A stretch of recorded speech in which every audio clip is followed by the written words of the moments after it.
আজকের আমি আপনাদের জন্য নিয়ে এসেছি অপূর্ব স্বাদের একটা ইভিনিং স্ন্যাক্স রেসিপি, যেটা খুব সহজে ঘরে থাকা উপকরণ দিয়ে তৈরি হয়ে যায় আর খেতেও হয় টেস্টি। বাড়িতে গেস্ট আসলেও আপনারা এটা ট্রাই করতে পারেন, আর ছোট থেকে বড় সকলে এটা খেতে খুবই পছন্দ করবে। বাড়িতে মুড়ি বা মুড়মুড়া আমাদের সবারই থাকে। এই মুড়ি বা মুড়মুড়া দিয়ে খুব সহজে এই রেসিপিটি বানিয়ে নিন। বাই দা ওয়ে, আমি মৌ, আপনাদের সকলকে আমার চ্যানেলে স্বাগত। বানানোর জন্য আমি প্রথমে গ্যাসে কড়া নিয়ে নিয়েছি, তাতে আমি কিছুটা পরিমাণে সর্ষের তেল নিয়ে নিচ্ছি। তেল গরম হয়ে যাওয়া পর্যন্ত অপেক্ষা করব। তেল গরম হয়ে গেলে আমি ধনেপাতা নিয়েছি। আমি একটা এখানে ছাঁকনি ব্যবহার করেছি। ছাঁকনিতে ধনেপাতাটাকে নিয়ে ধনেপাতাটাকে খুব ভালোভাবে আমি ফ্রাই করে নিচ্ছি। দেখুন, তেলে আমি ধনেপাতাটাকে খুব সুন্দর করে নেড়ে চেড়ে ফ্রাই করে নেব।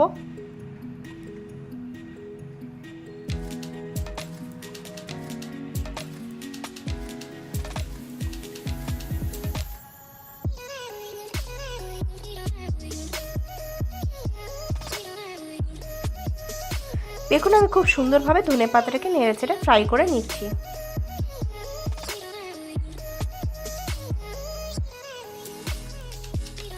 এইভাবে আমি ধনেপাতাটাকে খুব সুন্দরভাবে ফ্রাই করে নেবো, যতক্ষণে এটা খুব সুন্দরভাবে ফ্রাই হয়ে যাচ্ছে। দেখুন, ধনেপাতাটা ফ্রাই হয়ে গেছে। এবার এটাকে তুলে একটা পাত্রে সাইডে রেখে দেবো। আপনি যদি আমার চ্যানেলে নতুন হয়ে থাকেন, তাহলে আমার চ্যানেলটি সাবস্ক্রাইব করার অনুরোধ রইল, আর পাশে থাকা বেল আইকনটি অবশ্যই প্রেস করে দেবেন, তাহলে আমার ভিডিও সর্বপ্রথম নোটিফিকেশন পেয়ে যাবেন। এবার আমি পুদিনা পাতা নিয়েছি। পুদিনা পাতাটাকেও আমি সেম তেলে ফ্রাই করে নিচ্ছি। দেখুন, আমি পুদিনা পাতাটাকে খুব সুন্দরভাবে ভেজে নিচ্ছি। পুদিনা পাতাটা খুব সুন্দরভাবে ভাজা হয়ে গেছে। এবার এটাকেও আমি একটা পাত্রে সাইডে রেখে দিচ্ছি। এবার ওই তেলেই আমি দিয়ে দিচ্ছি কিছুটা পরিমাণে কারি পাতা। কারি পাতাটাকেও আমি সেম প্রসেসে ছাঁকনিতে করে নিয়ে ভেজে নিচ্ছি। খুব সুন্দর করে সাবধানতার সাথে এটা ভাজতে হবে, কারণ তেল ঠিকরাতে পারে। সন্ধ্যার সময় কি খাবেন যদি ভেবে না পান, তাহলে বাড়িতে থাকা এই মুড়ি দিয়ে আপনারা ইজিলি এই রেসিপিটা ট্রাই করতে পারেন। এমনকি বাড়িতে গেস্ট আসলেও আপনারা এই রেসিপিটা ট্রাই করতে পারেন। এবার এই পুদিনার পাতাটাকেও আমি সাইডে রেখে দিচ্ছি। এবার এই তেলেই আমি কয়েকটা বাদাম নিয়ে নেবো। চীনা বাদাম নিয়েছি। চীনা বাদামটাকেও খুব ভালো করে লাল করে ভেজে নেব। বাড়িতে গেস্ট আসলেও আপনারা স্ন্যাক্সে এই রেসিপিটা ট্রাই করতে পারেন। সন্ধ্যেবেলা চায়ের সাথে এই রেসিপিটা তো জাস্ট জমে যাবে। দেখুন, আমি বাদামটাকে খুব ভালোভাবে ভেজে নিলাম। নিয়ে বাদামটাকেও আমি এবার সাইডে একটা পাত্রে রেখে দিচ্ছি। বাদামটাকে আমি খুব সুন্দর করে লাল করে ভেজে নিয়েছি। এবার তেলটাকে ঝারিয়ে নিয়ে এটাকে আমি সাইডে একটা পাত্রে রেখে দিলাম। এবার কয়েকটা কাঁচা লঙ্কা নিয়ে নিচ্ছি। কাঁচা লঙ্কাটাকেও আমি তেলে ভেজে নেবো। তবে কাঁচা লঙ্কাটাকে একটুখানি হালকা স্লাইস করে নিয়েছি বা কেটে নিয়েছি, না হলে তেল ঠিক রাখবে। তাই কাঁচা লঙ্কাটাকে আমি হালকা করে স্লাইস করে নিয়েছি। এবার তেলে দিয়ে খুব ভালোভাবে কাঁচা লঙ্কাটাকে ভেজে নিচ্ছি।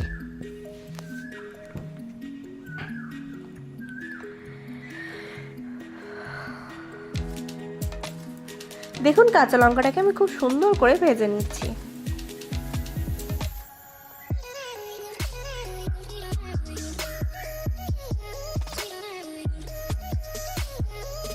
কাঁচা লঙ্কাটা খুব সুন্দর করে ভাজা হয়ে গেছে। কাঁচা লঙ্কাটাকে আমি তুলে রাখছি সাইডে একটা পাত্রে। দেখুন, কাঁচা লঙ্কাটাকে আমি ভেজে নিয়েছি। এবার এটাকে আমি সাইডে রেখে দিচ্ছি।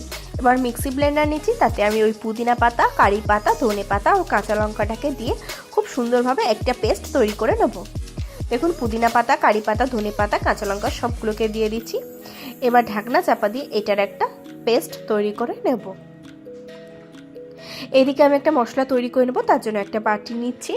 তাতে আমি দিয়ে দিচ্ছি প্রথমে হলুদ গুঁড়ো, দিয়ে দেবো কিছুটা পরিমাণে বিট নুন বা ব্ল্যাক সল্ট, দিয়ে দেবো কিছুটা পরিমাণে নর্মাল নুন, দিয়ে দেবো চাট মশলা, আর দিয়ে দেবো কিছুটা পরিমাণে ভাজা মশলা।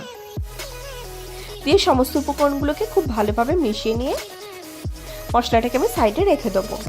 এবার গ্যাসে একটা শুকনো কড়া নিয়ে নিয়েছি। তাতে আমি মুড়ি বা মুড়মুড়াটাকে নিয়ে নিচ্ছি।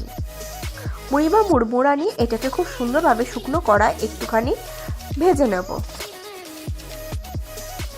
মুড়িটাকে খুব সুন্দর একদম মচমচে করে ভেজে নেব। মুড়িটা আমাদের শ্যাতানো নয়, তবুও মুড়িটাকে এইভাবে ভেজে নেবে, তাহলে খুব সুন্দর একটা মচমচে ভাব আসবে। দেখুন এইভাবে আমি 3-4 মিনিট ভেজে নিয়েছি। মুড়িটার গা লাল হয়নি, কিন্তু খুব সুন্দর মচমচে হয়ে গেছে। দেখুন আমি ফাটিয়ে দেখাচ্ছি। ঠিক এরকম সময় হলে কড়াটাকে আমি সাইডে রেখে দেবো। এবার ওই পাতা ও লঙ্কা ভাজা তেলেই আমি তৈরি করে রাখা মশলার পেস্টটাকে দিয়ে দেবো। মশলার পেস্টটাকে দিয়ে খুব সুন্দরভাবে নেড়েচেড়ে কষিয়ে নেবো। ঠিক 1-2 মিনিট মতন কষিয়ে নেবো, যেহেতু পাতাগুলো আর লঙ্কা আগে থেকে ভাজাতে খুব বেশি ভাজার প্রয়োজন নেই। 1-2 মিনিট এইভাবে খুব সুন্দরভাবে নেড়েচেড়ে কষিয়ে নেবো। 1-2 মিনিট কষিয়ে নেওয়ার পর এতে অ্যাড করে দেবো তৈরি করে রাখা মশলার গুঁড়োটা। মশলার গুঁড়ো দিয়ে মশলার গুঁড়োটাকে এর সাথে খুব ভালোভাবে মিশিয়ে নেবো। দেখুন আমি খুব ভালোভাবে মিশিয়ে নিয়েছি। এবার অ্যাড করে দেবো ভেজে রাখা মুড়িগুলো। এবার মুড়িগুলো এর সাথে খুব ভালোভাবে মেশাতে থাকবো। আপনারা সন্ধ্যার সময় চায়ের সাথে এটা একবার অবশ্যই ট্রাই করবেন। এটা দুর্দান্ত টেস্টি হয়। আপনি যদি একবার বানান তাহলে বারবার বানানোর রিকোয়েস্ট পাবেন, আমি গ্যারান্টি দিয়ে বলতে পারি।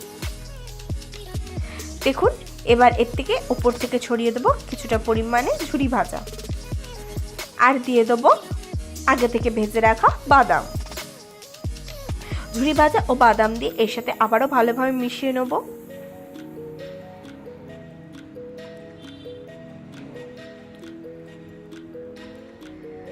দেখুন খুব সুন্দরভাবে ভালোভাবে মিশিয়ে নিচ্ছি। এবার এতে আমি অ্যাড করে দেবো লেবুর রস। আমি এখানে 2 চামচ মতন লেবুর রস ব্যবহার করেছি। আপনারা আপনাদের পছন্দের মতন এটা বাড়াতে বা কমাতে পারেন।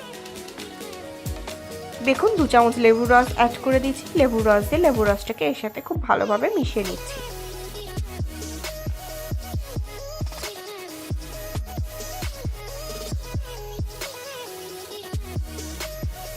দেখুন খুব সুন্দরভাবে ভালোভাবে মিশিয়ে নিচ্ছি এটাকে। মিশিয়ে নিলেই তৈরি হয়ে যাবে আজকের আমাদের স্ন্যাক্স রেসিপি ধনিয়া মুড়ি। আপনারা বাড়িতে অবশ্যই এই পদ্ধতিতে একবার ধনিয়া মুড়মুড়া বা ধনিয়া মুড়িটা বানান। এটি দুর্দান্ত টেস্টি হয়, ছোট থেকে বড় সকলে খেতে খুবই পছন্দ করবে, আর আপনার পেটকে রাখবেও ভাত অনেকক্ষণ। বাড়িতে গেস্ট আসলেও আপনারা স্ন্যাক্স এটা ট্রাই করতে পারেন। এটি সম্পূর্ণ একটা ভিন্ন ধরনের নতুনত্ব রেসিপি, ছোট থেকে বড় সকলের জন্য একদম পারফেক্ট আর খুবই হেলদি রেসিপি। আশা করি আজকের ভিডিওটি আপনাদের ভালো লেগেছে। যদি ভালো লাগে তাহলে অবশ্যই লাইক করবেন, কমেন্ট করবেন, শেয়ার করবেন, আর আমার চ্যানেলটি অতি অবশ্যই সাবস্ক্রাইব করে নেবেন এরকম নিত্য নতুন রেসিপি সবার আগে পাওয়ার জন্য।